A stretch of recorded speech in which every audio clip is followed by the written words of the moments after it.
The needs of dyslexic children vary a great deal from those of children who don't have dyslexia.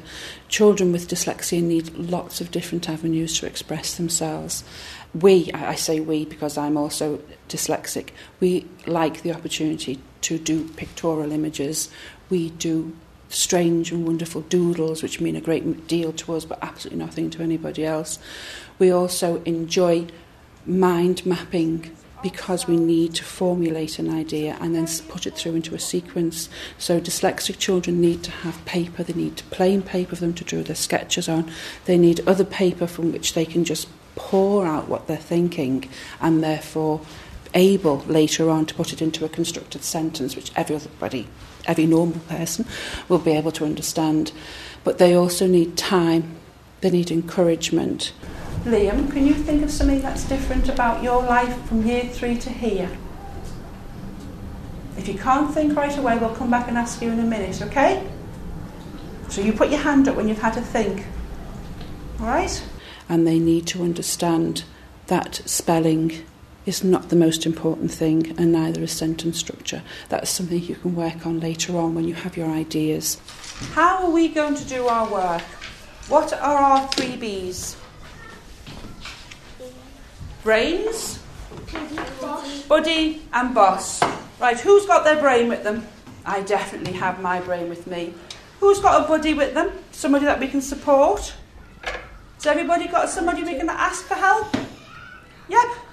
The buddy system in this class has been set up to assist children who sometimes find it difficult to process information the same way as everybody else. We ask people if they'd be prepared to be buddies, because it's a great commitment and a child has to be prepared to extend that service and facility to another little child. Each child is then given the opportunity of having a reading buddy, a writing buddy and a talking buddy. So we have talking partners. Does everybody have a talking partner that we can discuss our ideas with? Yes? Let me see.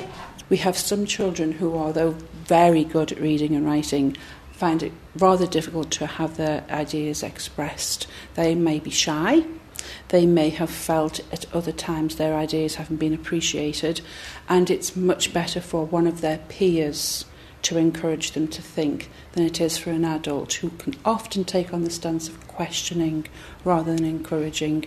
So the peer reader or peer helper is always available to ask questions and encourage them to expand on their ideas. Have we got a reading partner for those of us who need help with our reading? You got a reading partner? You got your reading partner? Yeah. We have paired readers for children who sometimes find it difficult to read for whatever reason. They might find it difficult to concentrate. Their sentences may just be too long for them. They may find it very difficult. And our paired readers work with them always in the class, read the instructions, read the textbooks, and we do very often have shared reading outside where they do read together, so the child who is helping the child read is read to by the child that they help to read. We have children who help other children write. And then a T. And then Y. Because we have some children who find spelling very problematic.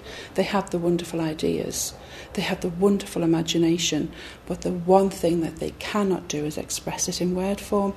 Therefore, they rely on their friends to help them with that, and they each use a dictionary. They will each support each other in exploring the meaning of words and thereby encourage them to expand the range of words that they do know. Right. Those of you who've got your coloured rulers, can we see them out? Super, wonderful. Children who have dyslexia are given coloured acetate rulers. The children use these rulers to be able to read more clearly the words on the page. As a dyslexic, there's often word shift when you're reading, and by providing them with a coloured acetate, it actually stops the words from moving about.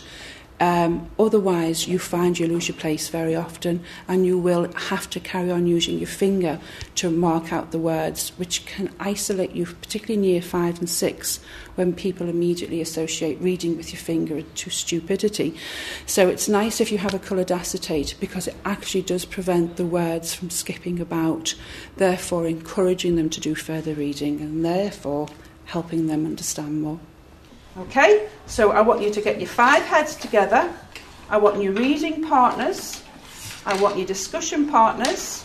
Those of you who would much rather draw a sketch rather than write, please do so. And then we can translate your picture into words, and it will be able to be understood by everybody. Okay? A dyslexic child needs to have the freedom to doodle. They need to have the freedom to write words down and play about with the words and the sentence. They also need to have the freedom to act separately from the rest of the group occasionally, because it's very hard to pick out the thoughts in a logical order when there's lots of other distractions going on. Oh, well done. Right. This group have been talking about change and what happens, okay? Things that happen to you that you haven't any choice about. The most important thing with a dyslexic child is catching the idea, which can sometimes be like a butterfly. It can appear and be wonderful and radiant, and as soon as you try and capture it, it'll just dispel. So you need to have something there immediately for you to be able to reproduce the idea on a piece of paper. So a dyslexic child does need very often the time and the peace necessary to order their thoughts. Right, I think that's wonderful, you group. Wonderful. I think they need a round of applause as well. Right.